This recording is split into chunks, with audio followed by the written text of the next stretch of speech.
stay tuned because for the next 60 minutes, Motorsports Unlimited is on the air. Hi, I'm Jerry Bryant, and these are the lovely ladies of motorsports. And all this hour, we're going to have 60 minutes of action-packed excitement. All kinds of exciting things will happen. And we got the famous Bill Wildt, and we got all kinds of other good stuff that's happening all this hour. Motorsports Unlimited, 60 minutes of non-stop action. So let's go to the studio right now. Thanks, Jerry. And hi, everyone. Welcome to the studio headquarters of Chicagoland's most watched, most talked about access television series. I'm Bob Delia, and this is the 1194th edition of Motorsports Unlimited. Today, we're going for a motorcycle ride. That's right, folks, a motorcycle road trip. Of course, that means I can't really tell you much because Bill has this peculiarity about not revealing the destination, because he thinks all you'll think about is where we're going instead of enjoying the ride. And then you'll miss the whole point of a motorcycle road trip. The ride is as important as the destination. In this case, the destination is very cool. As you'll see, and the idea of the program is to show you a road trip you can do in one day from the Chicago area and really enjoy something special, both on the road trip and when you get there. Of course, it's the end of September, so that means to get everything in one day, you have to start early. You know Bill isn't happy about that. Well, he got me again. I'm whispering because everybody's asleep. It's about 6 o'clock in the morning right now, and what I mean by he got me again is this entire program was Bruce Granzow from Hobart, Indiana. This is Bruce Granzow's idea. And Bruce Granzow is one of those guys that's sort of up at the break of dawn all the time. And when he talked me into this, where we're supposed to be going today was supposed to be in Wisconsin. And the last couple of times that we've did, in fact, several times that we've done things with Bruce Granzow, I always have to ride to Hobart, Indiana, and then we continue on from there. So it's about an hour and 15 minutes for me to start with while he's still sleeping comfortably in bed. So this time, he says, this will be great for you, Bill. He says, because I'm going to have to ride to your place first, and then we'll go from your place up to Wisconsin. Well, we'll explain as we go along. That didn't turn out at all, so we sort of canceled those plans, and he calls a couple of weeks later and he says, hey, I've got it all set up again. Same kind of a thing, except we're going in the other direction. I said, okay, cool. This is a great idea for a show, and that's cool. Never dawned on me that once again, he got me again. In order to do this one today, I've got to first go to Hobart, Indiana to hook up with him and then continue on from there, which means I've got an hour and 15 minutes ahead of me while he's right now, as we speak, he's sleeping comfortably in bed. And by the way, those of you that are going to start with that stuff again, and I know exactly what you're going to do. Well, don't you agree, Bill? It's the best time of the day. No, it's not the best. It's pitch dark. It's 6 o'clock in the morning. It's pitch dark. Everybody's sleeping. That's why I'm whispering. In any event, in order to get this done today, within the next 15 minutes, I've got to get it underway, and hopefully, I know I'm not making a lot of sense right now. We've been through this before. I'm not a morning person, so we're going to get underway, and hopefully the show will start to make sense as we go along. Bill really isn't kidding. He hates getting up early, and it will take a while before he starts making sense. Hi, I'm May Chin. Let's join him as he gets underway. All right, let's see if I can sneak out of the neighborhood here now without waking everybody up. Yeah, neighbor's dog is barking at me. Fortunately, this is a very quiet motorcycle.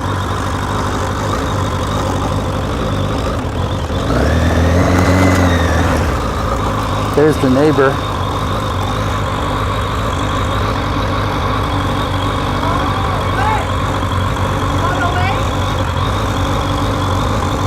That's the neighbor. I'm sorry, I didn't want to wake anybody up.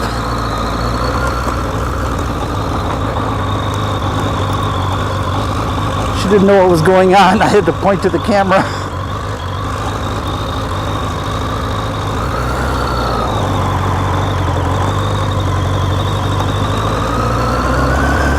Very quietly.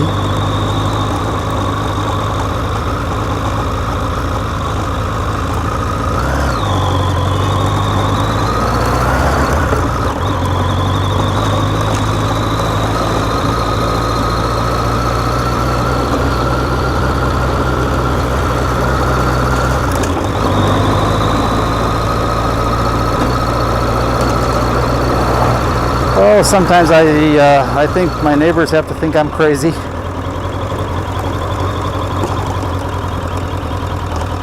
Getting up at the crack of dawn, sneaking out like a thief in the night, and Bruce Granzow asked me to call him just as I was about to leave. So after I shot the stand-up piece, got the rest of my stuff together, I went in the house, made the call, and guess what? All I got was his answering machine. I didn't think he'd be awake this early. So as I said earlier, and let me look at my clock right now, okay, 6:40. 6:40. I'm going to question him and see if he tells me the truth, if he was up or not. I can't believe all the cars that are moving this early in the morning. And people on bicycles. Jeez.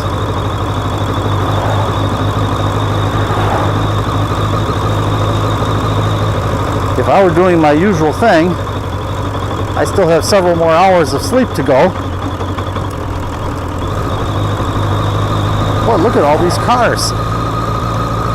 And I don't know, again, I don't know what you're seeing on television. These digital cameras are so good now. They shoot in such low light conditions that it's probably harder. It might look like broad daylight right now, but it's not broad daylight. It's the middle of the night.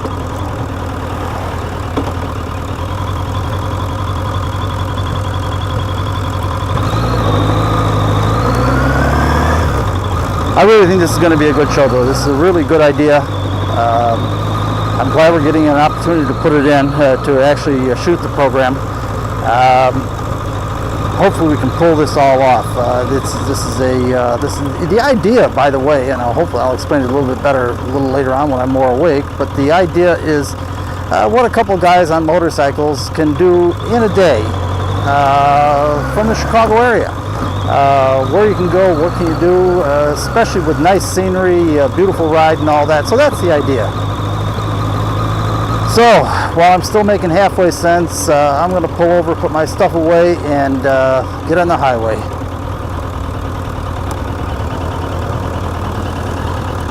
The helmet cam really works well in low light. It doesn't look that dark except that all the cars have their lights on. Hi, I'm Rena Cairo. Bill jumped on I-294 and headed south toward Indiana. When he got to Indiana, he picked up 8094 and he headed for Portage, where he was supposed to meet Bruce Granzow. Bruce had instructed him to get off 94 at 2:49 and he would be at the first big gas station. Let's join him.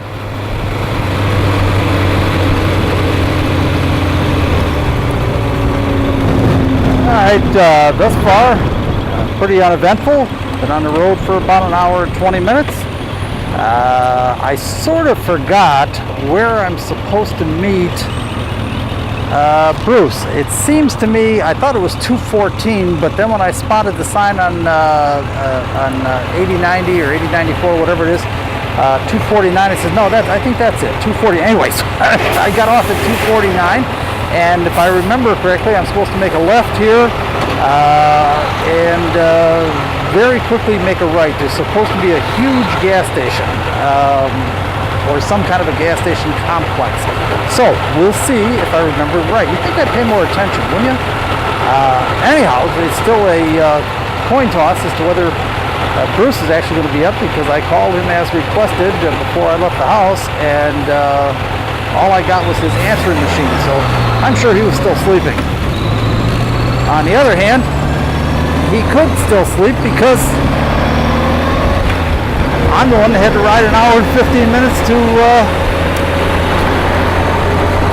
hook up with him. So we will see. Boy, I hope this is right.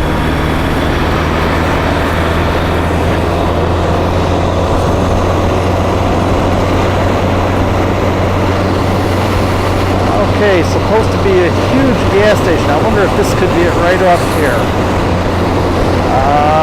I'll bet this is it. He said family something, and that says Family Express. I'll bet this is it. Pretty sure he said family something.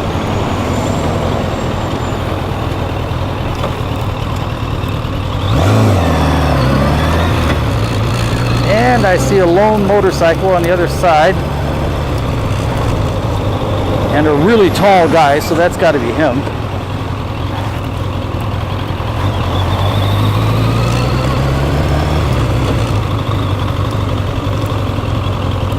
So he got another hour and a half sleep that I didn't get, of course.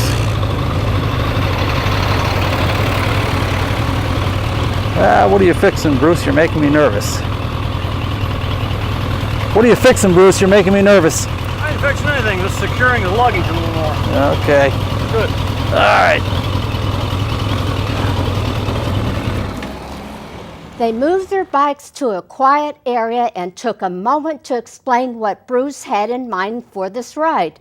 It was all his idea. Well, now it's time to take him to task. That's right. As I started this show, he got me. He got me again. Do you know what I'm talking about, Bruce? Oh, you talking about your phone call? No, we'll get to that. That's another part that you got me. We'll get to that. First, tell the folks who you are.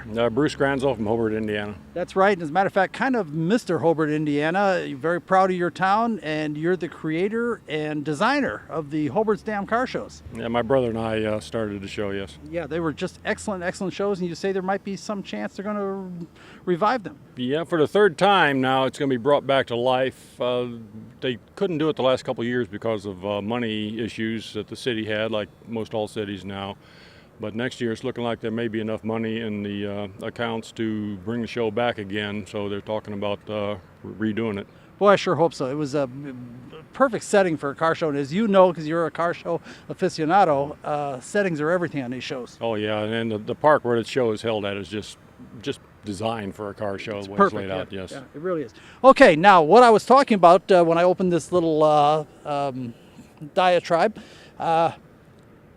when you came up with this idea, and we haven't yet told the audience what it is, I thought it was an excellent idea. And it was going to be almost a little bit of a payback because everything else we've done together before, I have to ride an hour and 15 minutes to go to Hobart before we get underway. So my day is always starting like roughly an hour and a half before his. Well, this time he set something up that was going to be up in Wisconsin. So he tells me, Bill, this will be great because this time I'll come to you. So I'll do, how am I doing so far, right? You're right. I was going to throw myself on a grenade this time and take the long ride and let you take it easy. Absolutely. So this was set up to do 3 weeks ago. And last minute phone call, I called just to make sure there won't be any problems where we're going. And again, I'm kind of walking around the words because I don't want to give it away ahead of time. And they don't allow videotaping. So we canceled the whole thing. I said, gee, that's too bad. That's something that people should know about and all that. Too bad, we just canceled the whole thing. So on his own, Bruce goes out and finds another similar show that'll accomplish the same thing. Except this time it's in Michigan. He calls me up. He says, Bill, we can still do what we had in mind and blah, blah, blah, blah, blah. I says, okay, that's great. Didn't give another thought to it until this morning when I'm standing in pitch darkness, realizing you were still at home sleeping and I'm loading up the motorcycle. You did it to me again. I wasn't sleeping.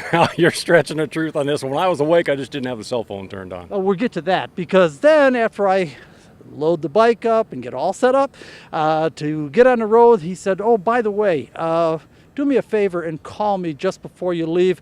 That way I can get up and get underway too. Because again, hour and a half after me, I call him.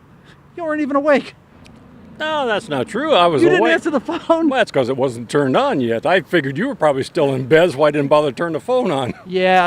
Okay, so he got me in two different ways. Anyhow, a couple things we want to do before we get underway here and get started. First of all, it does look like it's going to be a nice day, and we've talked about this before. The audience should know that some of the nicest riding weather you'll ever experience is in the fall. Yes, it's true it can be cold. Yes, it's true you can have nasty days. But boy, can you have good ones, and we've been kind of hanging around waiting for a good one, right? Yeah, we were trying to schedule this ride when my work schedule worked with it and the weather worked with it, and this is about the last day for the next week or 10 days where it's going to be really good weather for riding. So it's pretty much do it now or take a chance 2 weeks from now, which wouldn't be a good idea. And as I explained earlier in the program, the idea of today's program is a couple guys going for a ride on their motorcycles from, say, the Chicagoland, the greater Chicagoland area. What can you really do in a day? And today, we're going to do this in a day, right?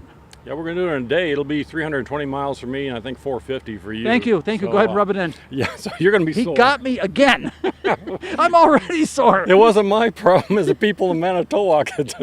Well, we'll get to all that part of it. One thing I do want to mention, because whenever I do motorcycle shows, it's always a problem for me.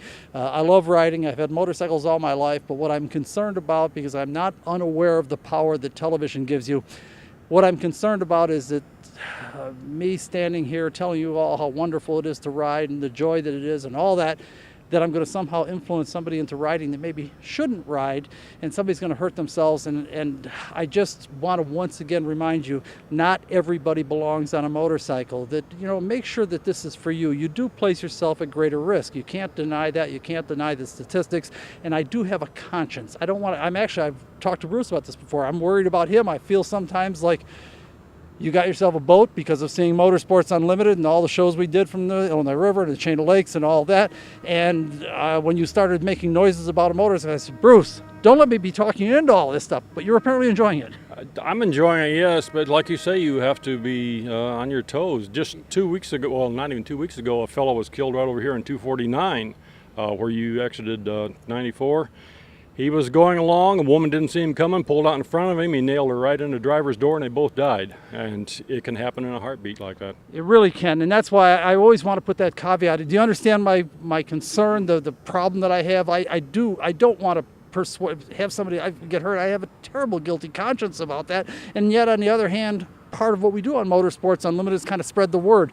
I don't know. I don't have any good answers. Yeah, you have to make a decision. Is the riding worth the risk or not? At our age, we don't have that much to lose. Now, if you're 25, you have a lot to lose. So it's something to think about, yes. It really is. As a matter of fact, Dr. Joseph Sadowski, the Toys for Tots doctor, we talked about this at one time because he rides, and I guess it isn't unusual because they have organizations for doctors who ride. But he made the point when we talked about it. I asked him how he felt about that, and he says, well, Bill, everything in life is a risk-benefit ratio. He says every time we prescribe medication, he says if your body wanted it, it'd already be there. The fact of the matter is we're putting poison in your body in order to accomplish some other task, and if the benefit you get outweighs the risk that you take, it's probably worth doing. And he says, for me, the benefit I get from riding is worth the risk, but it doesn't mean the risk isn't there. Oh, yeah, that's well put. It's very true.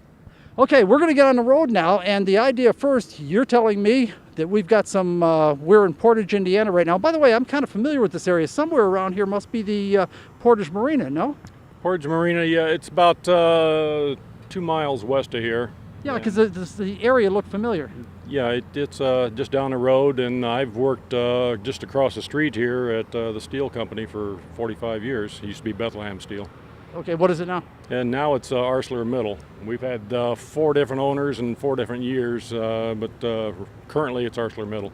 Okay, by the way, do you still have your website that showed, this is a guy, one of the things I liked about Bruce when I first met him some time ago, was that here's a man that is really proud of his work. He actually had created an entire website about the work he does in the steel mills. It was beautifully done and really quite interesting. Do you still have that or no? No, that's been gone for 6-7 years. Oh, that's a shame. I would like to have given people that address, because you do enjoy your work. Yeah, I'm in a job I like, and it took me a number of years to get into it, and yeah, I enjoy it. Okay, we're going to get on the road now. We're going to show you, hopefully, we're going to show you a little bit of some great riding area, and the payoff is we got something interesting. Except, as you know, I don't like to give away the destination, because then people just start, when you get in there, looking at their watches, and I don't want them to miss this part of the enjoyment. The riding part is really most of the trip. Yeah, the destination is something that's never been done on motorsports before. It's unusual, and the scenery we're going to see along the way is just great. We're going to start off going through the dunes, and when we get into Michigan, we're essentially running right along I-94. But it's a total different world, a quarter of a mile on I-94, and the road we're going to take is just day and night. Okay, and I'm unfamiliar with this too, so I'm going to learn along with you as we go along. So come on, let's get started. Bill and Bruce got on the Dunes Highway that sort of parallels 94, but has the quaint charm of America's secondary highway system and skirts Lake Michigan as it takes them north toward the state of Michigan.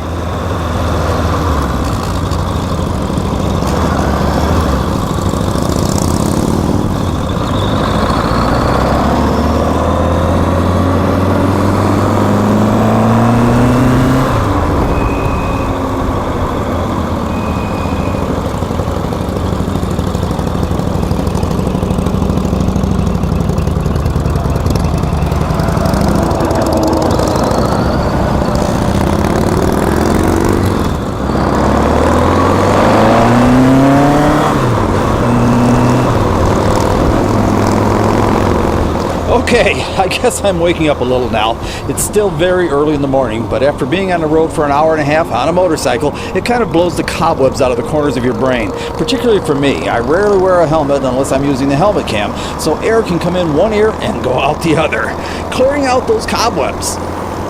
Our regular viewers know how we do these motorcycle road trips because we've done at least a dozen of them. I've mentioned before, we don't have the nearly unlimited resources of ABC, NBC, or CBS, so our efforts are a bit more modest and you have to do a little work to enjoy our show. It would be nice if we had helicopter shots of Bruce and I carving our way through these picturesque dunes roads and perhaps some camera car following shots to bring you into the feeling of the adventure. We don't have any of that, just my helmet cam, which we set up in such a way that you will feel like a passenger on the bike.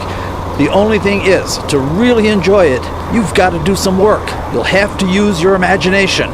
There is a reason why bikers don't jump in their cars to take a trip like this. It's because the motorcycle experience is a unique pleasure and immerses you in the landscape at which you are presently gazing. You don't just pass through it, you become part of it.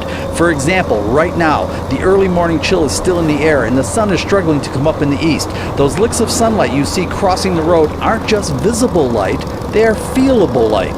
They reveal the promise of the warmth of the day to come. Of course, when you're protected in the insulation of a car, you don't feel them. But on a bike, you see and feel these licks of light and warmth as you pass through them. Of course, you're not really on the bike. You're looking at a TV screen, so I have to ask you to use your imagination if you want to really join us on this motorcycle road trip. As you view the landscape you're seeing on your TV screen, and we pass through these little stabs of light and the warmth firing through the trees, hills, and buildings that obstruct a clear view of the struggling morning horizon, I ask you to do more than see their existence, but feel them as well. We know the sun is going to win the battle with the obstructions preventing its dominance as the day continues to emerge, but if you feel these little stretches of warmth and feel how they warm your soul, you will find yourself cheering for the sun's inevitable victory. If you make the effort to feel the powerful motorcycle under you, relentlessly forcing you through the morning chill in search of the lovely day to follow, you will begin to understand the joy of a motorcycle road trip. You see, in a car, you only have to find a good radio station to help you pass time, and before you know it, you will be in the heart of the day without ever having to be aware of the morning chill. But on a motorcycle, you will notice every nuance of the day and its journey over time. I guess that's why we ride. Some prefer the isolation of an automobile's cabin. Bikers don't want to miss any of the drama of the unfolding day. We don't protect ourselves from it. We wallow in it and celebrate its delights. My problem today is to somehow get you to experience it through a cathode ray tube called television. It will only happen if you help. Use your imagination. Do you feel the power of the engine? Do you feel the morning chill? Do you feel the wind created by your personal time-space machine? Do you actually feel the warm licks of the morning sunlight popping through? Take a moment, organize your senses, look at the landscape through which we are traveling, and try to imagine what it must feel like.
Well, were you able to do it? I know, it takes a little practice, but keep trying and we'll work with you on this a little bit later in the program. When you get it right, you'll be leaning into turns with me and enjoying the lure of the open road. If you try hard enough, you'll also be inhaling the aromas assaulting your senses. Try to remember, everything you see has its own signature aroma and in some measure is responsible for the sounds you hear, either by generating them or altering them. All these things are part of the joy of motorcycling. It is all of these things you insulate yourself from in a car. It is these things for which we ride. We don't need stereos or DVD screens. We only need to open our eyes and ears, indeed all of our senses, and drink in what is there. It's unbelievably entertaining and at the same time calming, perhaps even therapeutic. We don't ride because it's more comfortable. We ride because we want to experience life. Not just our life, but life. The life of this new day. The life of the animals we see from time to time. The deer we have to be ever watchful for as we share this wonderful space with them. You can forget about the deer in a car because the consequences of a collision is little more than an insurance claim, assuming you don't have a conscience. To a biker, it can be fatal, for both lives, the deer and ourselves. When one experiences life, death is part of the bargain, but it's a part we have a hand in. We pay attention. We have to, and we want to. It's all part of the deal when you're not insulated. So, as we ride today and experience the joy of the dawn of a new day and life emerging around us as it does every day, as we feel the rays of life-giving sun darting through the trees, remember to keep a watchful eye for the animals with which we share this place. If you put in the effort, you'll soon find you don't need a stereo or a DVD screen. You'll be totally entertained in ways you never considered.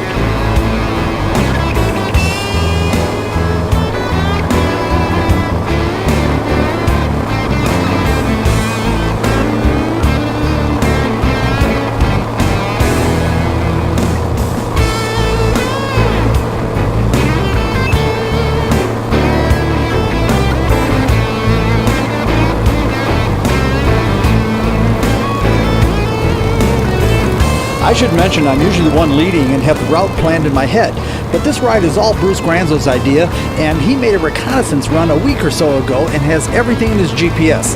Now I like GPS too, but not on pleasure trips. I really prefer to use the old-fashioned printed maps, and I enjoy stopping at out-of-the-way places to ask directions and meet the people who live in these areas. But this is Bruce's deal, so I'm following him as he is following his preset GPS. I've been paying attention to the road signs though, because this is a very pretty area and I might like to come back. I've noticed that we were on something called the Dunes Highway for a while, and I've also noticed Route 12 signs. One thing you have to watch for when you venture off the interstates is the roads are often not as well marked as they should be, and each town seems to call the same road by a different name. You can follow it, but you do have to pay attention.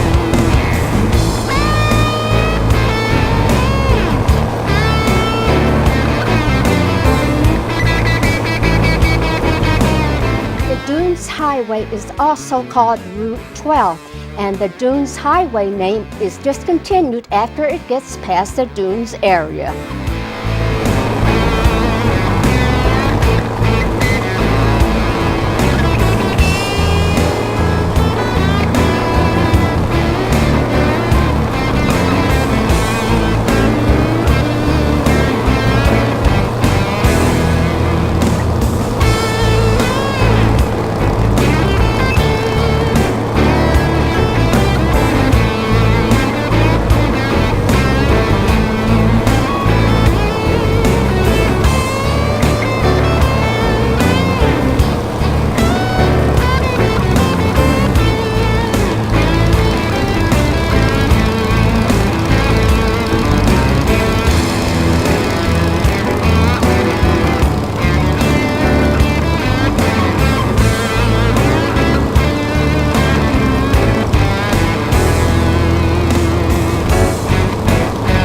One would be hard-pressed to find a prettier ride, especially so close to the Chicagoland area. As time rolled by, the day was getting warmer and I couldn't help but notice some of the trees were starting to change color. Beautiful. Route 12 seems to have turned into Red Arrow Highway. I'm not sure where, but it must have been sometime after we got into Michigan, as we continued north. By the way, are you remembering to feel the ride? Come on, admit it, you forgot. Watch for those trees changing color. You'll notice it dotting the landscape along the side of the road. It's very pretty. Oh, and of course, keep an eye out for animals, particularly deer.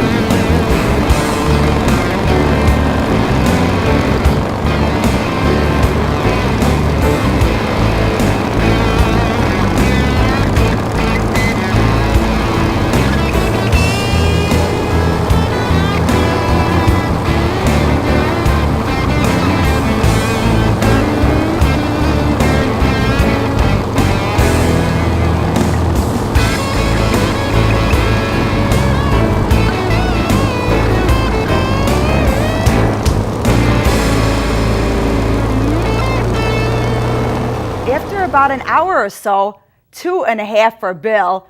He's still grumbling about it. Bruce pulled into a lovely park just north of Shoreham, overlooking Lake Michigan. Let's take a look. Well, I've got to tell you, Bruce certainly did pick a great road, and it kind of underlines the things that I've said on so many of these motorcycle road trips. Get off the interstates. This part of it, in fact, I'm going to talk to him a little bit about that right now. I know that we're running along near an interstate because I keep seeing the signs 94. Is that what I'm seeing? Yeah, we're running pretty much parallel to it. Parallel to 94, but we're not on 94. We were on Route 12 for quite a while. We're on Route 12, and I believe this has turned into Business Route 94. And it even shows it as an interstate on a map, I think, but it's not. It's a rural area. I'll tell you something, it's highly recommended if you're going to go. I haven't been on this route before, but if you're going to go around the corner of Lake Michigan through Indiana and then turn up into Michigan, boy, do I highly recommend taking that Route 12. Now, is it Route 12 in Michigan also, or is it just in Indiana and then changes to Business 94? It's just in Indiana, somewhere across the Michigan line it changes. It goes by several names on the way up there. It's the same road, just keeps changing names. So just stay on it. Exactly. Very cool. It really just makes, I can't tell you what a pleasurable ride it is. The one thing I was kind of questioning though, as we're riding along, I said, I can kind of feel the wind and everything. It feels like Lake Michigan must be present, but we didn't see it until now. Just caught a glimpse of Lake Michigan. This is a little park that you particularly like. What is this called? I think it's called Lookout Park, I believe. I stopped here previously on my first trip up, and I was so taken by the view is just spectacular here. It's really nice. Yeah, it really is. And so apparently we've been kind of skirting Lake Michigan all the way. It's just that we can't see it except this. Now, is there other places where you see Lake Michigan or no? Yeah, I've seen it several times. If you look to the north, you can often see it through the trees. We are many times just a few hundred yards from Lake Michigan. That's kind of the feeling I had. Anyway, we're continuing north on what we believe to be, and I'll check this afterwards on the map and everything now that I've discovered what a cool road it is, so we can make sure we give you accurate information. But if it's Business 94 or Route 12, whatever it is, we'll tell you what it is, because boy, what a great ride. And by the way, another couple of weeks and the leaves will be, I've seen a couple of trees where they're starting to change. Another couple of weeks it'll be spectacular along there. Oh yeah, they're starting to change now, but yeah, another 10 days, 2 weeks, it'll be just beautiful. Absolutely spectacular. So before the winter gets here, you might want to think about this little trip yourself. In fact, that's sort of the idea why we're doing this, folks. They have it right. Route 12 turns into Business 94 and continues north to Benton Harbor, where Business 94 turns into town, and they continue north on 63.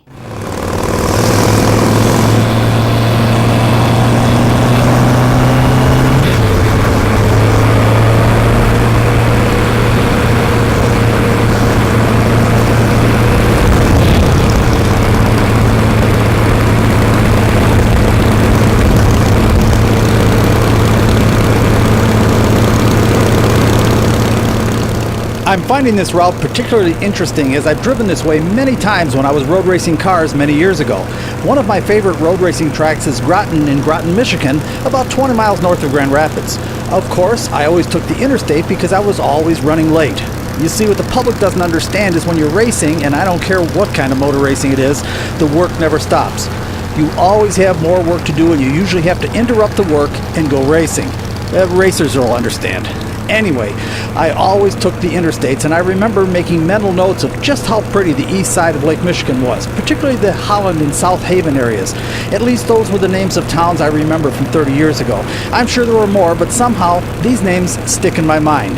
Getting off the interstates and taking the secondary highway system is an absolute joy. Oh, I suppose if you were in a hurry, you could save a half hour or maybe a little more, but you would be cheating yourself out of some very picturesque scenery. I guess if you were in a car, it wouldn't make a lot of difference because you're insulated from everything. But on a bike, well, these are the kinds of roads we look for. Smooth, well-maintained, winding through some beautiful landscape. Now that I know about it, it's the only way I would go. I'd like to give you more detailed directions, but I'm kind of flying blind. I haven't seen a map, and we're totally dependent on Bruce's GPS unit he's so proud of. I should probably explain that this is a different point of view between two people. Bruce uses his GPS unit for everything and absolutely loves it. I had one, and I liked it, but I saw some downsides. While its route selection would always get me there, I sometimes didn't agree with the selection.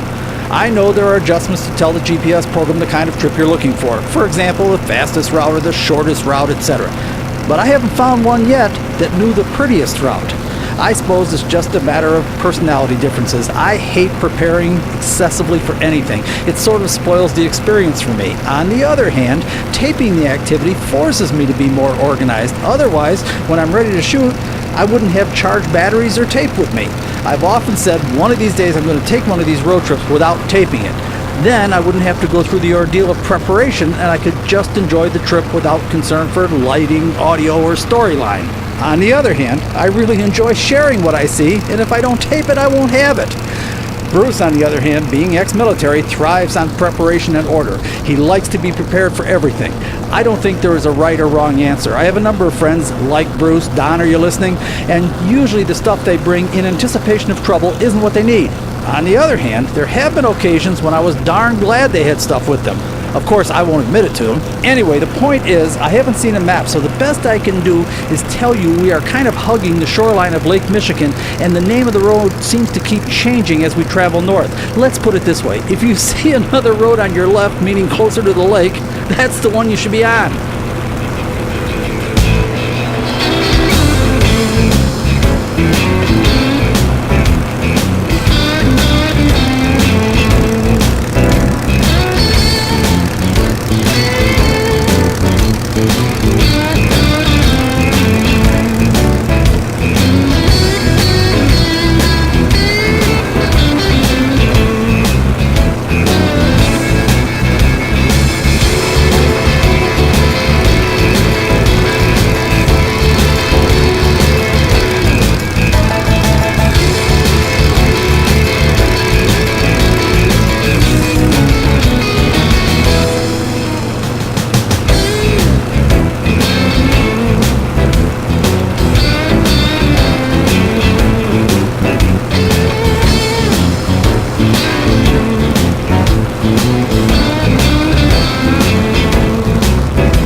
Hopefully you're enjoying the ride and are trying to experience how it might feel. Again, use your imagination. Our regular viewers know I'm not going to give away the destination yet because the moment I do, all you're going to think about is when we're going to get there. And you'll miss out on the journey part. And the journey is as important as the destination. If we were in a car, I understand it. You're totally insulated from the outside world, so all there is to do is pass time. listen to the radio, wait until you get there. But on a bike, it's an adventure. Now I know there are many of you who just ride. You don't need a destination. I've already told the story of my friends who jumped on their bikes in Chicago and didn't turn left until they got to Colorado. I'm not like that. I need a destination, and the one we have is as cool as it gets. But you're going to have to wait to find out. It won't be that long though. As I think about it, I feel it might be helpful if I show you graphically where we've traveled thus far. Of course, you can't see the specific small roads we've been using, but at least you have an overview of what we're doing. As you can see, we traveled around the southern tip of Lake Michigan, and now we are riding north along the coast. I'd say I've been riding for, probably a little over 3 hours of actual riding. And of course, I'm forced to once again point out that I'm going a lot further than Bruce. Yes, I've got an attitude about it. It wasn't supposed to be this way. Anyway, Bruce has been trying to get my attention for a while, and I think he wants to stop somewhere up ahead. Let's see what he has in mind.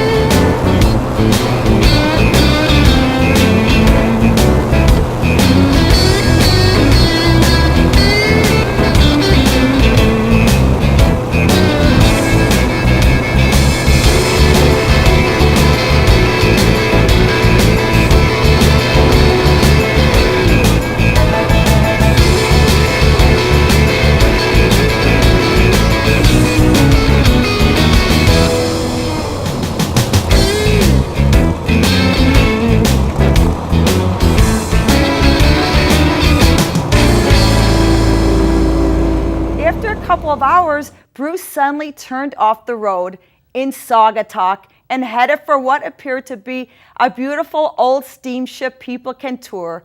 But that wasn't why he stopped. Let's see what's going on. Well, we're getting there, the destination that we have in mind, but there's lots of distractions along the way, and apparently this is something Bruce stopped at before. This is pretty cool. I'm guessing, in fact, I can see signs. There's sort of a steam museum here somewhere? Yeah, they have a little bit of a steam museum. There's some exterior displays. Then they have another building over there, something on the inside. I haven't gone into it though. But the most important thing is the big steamship behind us. It looks like it might be from the 20s or 30s, something like that. Yeah, the steam, I'd say it's from the early 1900s, and more importantly, to have a porta-john here is what really drew me in. He had to stop, not me. Go ahead and be truthful. Oh, I won't deny it. Okay, I couldn't get it on tape because he darted for it before I could get the camera set up.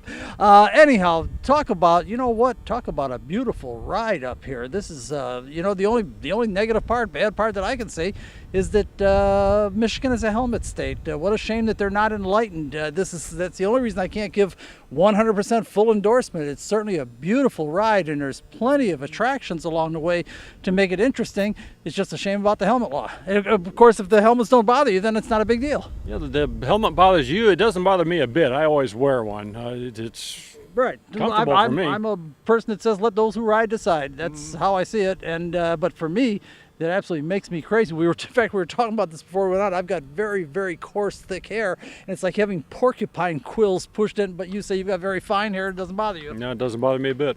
Okay, anyway, we're going to continue on down the road. We just wanted to stop and show you this. It's a beautiful old ship. It's a shame we don't have time, but we've got something else in mind, and we've got to get on the way or we're not going to get there. After the pit stop, you see, it's just not girls who have to make these stops. They continue north for an hour or so until they got into Muskegon, Michigan, where Bruce was intently following his GPS, making a number of turns. Bill had the feeling they were close, so he turned on the helmet cam.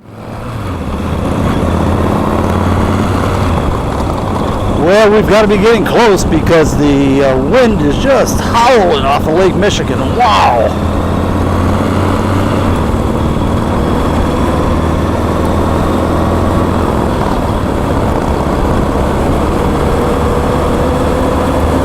Boy, you can tell that we're further north than Chicago, I'm guessing. It's colder, the wind is howling, and we're actually being sandblasted by these. The wind is picking up the sand from the beach and just peppering us with it.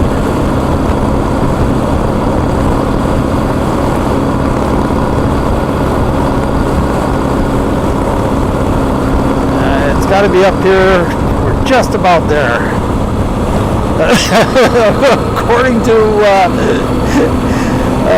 to Bruce's GPS, anyway, he's a GPS aficionado. He's so in love with his GPS thing. He wouldn't even tell me the roads or where we were going because he says the GPS will take us right there.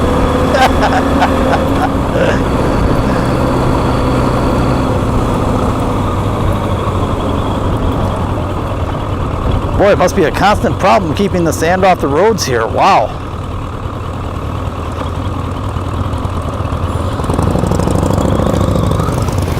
And I assure you, these are not exactly dirt bikes.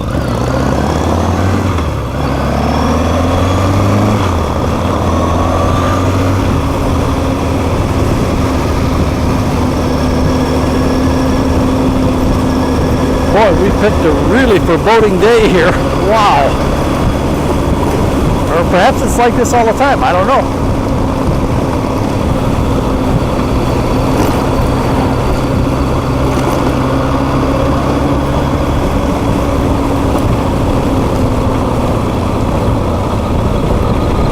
A terrific ride up though along Lake Michigan. Boy, it was so cool. And you know, just about the time this gets on the air, which will be 2 or 3 weeks from right now, they'll leave, the change of colors should be in full bloom. Boy, even if you have to do it in a car, jump in your car and take this ride.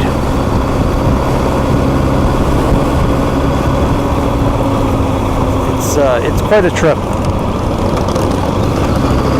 I sure hope Bruce's GPS knows where we're going.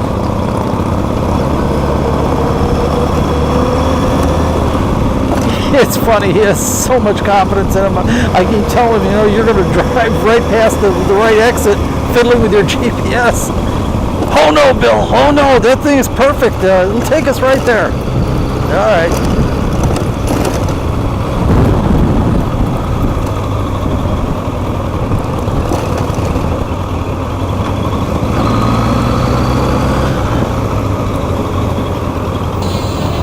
Great Lakes Naval Memorial and Museum. And look at this. This is what we're here for. Check this out. How cool is this? It's still in the water. I've been to the Museum of Science and Industry with the German U-boat there many times, but I haven't really seen one in the water. Check this out. Still got the deck guns. Very cool.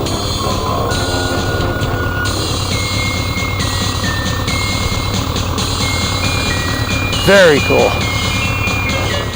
It's the USS Silversides, a World War II submarine that saw plenty of action. It's part of the Great Lakes Naval Memorial and Museum. Let's take a look around, starting with the director of the museum, Brian Hughes. We are in front of the Great Lakes Naval Memorial and Museum, and I've got the fellow here that can tell us all about this. I can tell you already, I've been inside a lot more than I expected. I thought it was just a submarine parked here, but they've got a pretty elaborate facility. First of all, you are? I'm Brian Hughes, and I'm the director of the museum here. Can you give us an idea of what the facility is for? Yes, it's our mission is basically to educate and preserve, Bill, and so our focus is on providing a memorial to those persons who lost their lives in service to this country, particularly in World War II, but extending on to all those people in service, and then to educate a next generation about their sacrifices that were made. Well, I think we're all aware that the greatest generation was the World War II generation, and I think everyone takes their hats off to those folks, and I'm certainly happy to hear that we haven't forgotten them, and apparently you people haven't forgotten. No, we haven't. In fact, that's our primary focus, is to make people aware of those sacrifices, but also in educating a next generation, part of our focus is to focus on the science and technology that was developed during World War II that we utilize today, so that young people today can see that the things that they use every day are things that were basically developed by a former generation. Now, to me, the main feature of this, and I must say this is all Bruce Granzow's idea, this is his baby, and he was the one that came and did the reconnaissance tour out here. And to me, what I thought we were going to see here was the USS Silversides, the submarine.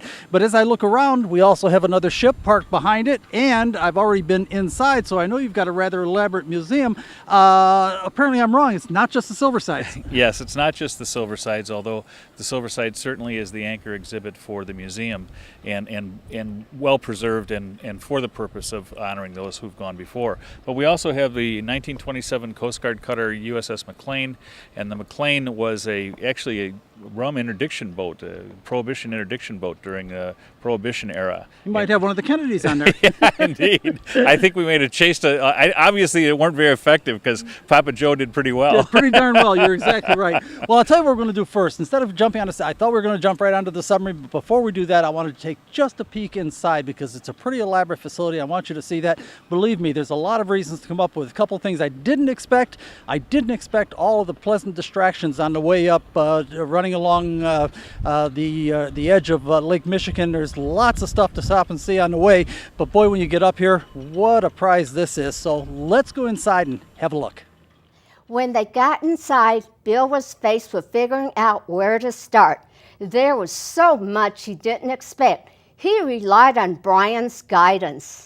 We are standing, and we're still deciding how many there are, in one of 9 galleries that presumably tell the story of World War II. Do I have it right? Yeah, actually 12 galleries, Bill. 12 galleries, because you thought about it and said we've got galleries upstairs. Yeah, I thought about the upstairs galleries. I had to include them. So. Give us an idea. What do we stand? What's behind us here? Well, here we're in the Pearl Harbor Gallery and World War II Gallery, and this particular gallery is designed to tell the story of what happened at Pearl Harbor, to trace what happened on December 7th, 1941 in various locations around the world, and then show what happened to the ships that were stationed in Pearl Harbor and what happened to those. And then we move over to the Gathering Storm, which picks up basically the story of World War II and shows in a timeline format what happened through all the years that led up to the end of the war in 1945. All right, after the person, because I noticed on the other wall here it says Pacific War Leaders, so that gives some information about the Pacific, but doesn't say anything about the European theater. The European theater is represented on this wall over here where we have the Gathering Storm, and we touch on that, but because we're a submarine museum and the submarines were effective in the Pacific theater and cutting off the Japanese supply lines, we focus on the Pacific War Leaders. Okay, we're going to take a look at one more of these galleries because I'm eager to get to the submarine, and I'm not sure how much time Brian has, but we'll see what we can wrangle out of him here as we took a look at folks, this is another one of those things, like I tell you about the car shows. You have to come in person. I can only bring you a taste of it, and this is a perfect example of something, the more you look, the more you see. There were so many galleries, including one that detailed the history of the submarine.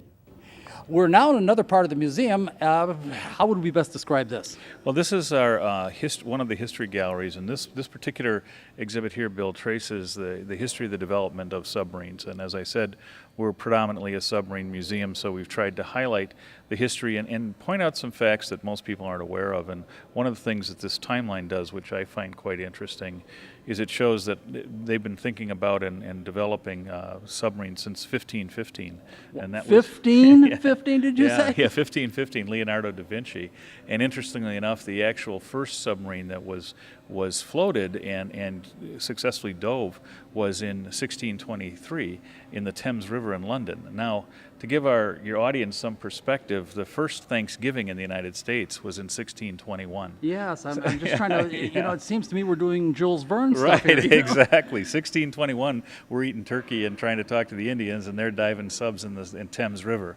And so obviously the advancement took place fairly rapidly after that. But it's like with periscopes, which is another one of our exhibits, and periscopes date themselves back to Johannes Gutenberg, the inventor of the printing press, who first invented a periscope in 1423.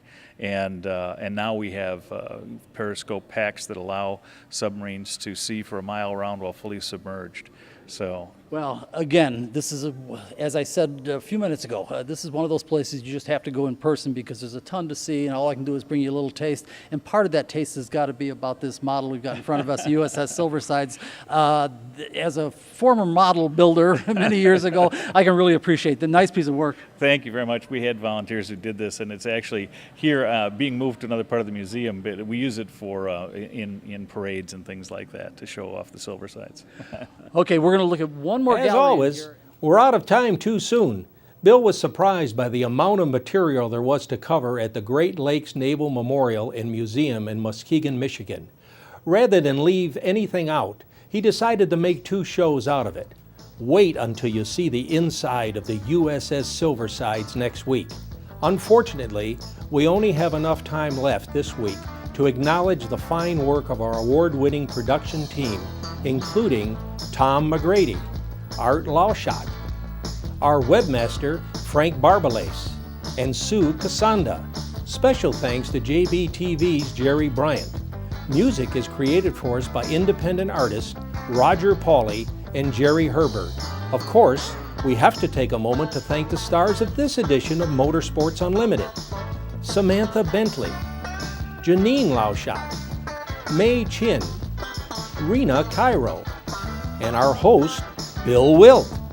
Me, I'm Bob Delia, asking you to remember next week we'll continue our look at the Great Lakes Naval Memorial and Museum, including an in-depth look at the USS Silversides. Bill said it was an honor to be allowed to examine a vessel once crewed by real heroes in harm's way. Check it out next week. Thanks for watching, and we'll see you next week. This program made possible in part by support from J.C. Whitney & Company, located just off I-80 at the Utica exit in LaSalle, Illinois. This program made possible in part by support from Bridgestone Firestone and your local Bridgestone Firestone tire retailers. Motorsports Unlimited is produced by Bill Wildt, president of the Motorsport Advancement Crusade. This program made possible in part by support from ABC Auto Parts, located on Ashland Avenue and 138th Street in Blue Island, Illinois. This program made possible in part by support from Copy That, located in Carroll Stream, Illinois. This program made possible in part by support from Jimmy's Red Hots, located on Green Avenue and Pulaski Road in Chicago. Motorsports Unlimited was created to raise public consciousness, understanding, and appreciation of the motorsport community and their activities. You can contact us by email at msutv.com, or you can write to Motorsport, P.O. Box 66242, Chicago, Illinois, 60666. We enjoy hearing from our audience. Please let us know what you think. Next week on Motorsports Unlimited, after finishing up in the museum, we check out the USS Silversides from one end to the other. Of course, we also remind you to always remember the journey is at least half of the enjoyment. All next week on Motorsports Unlimited.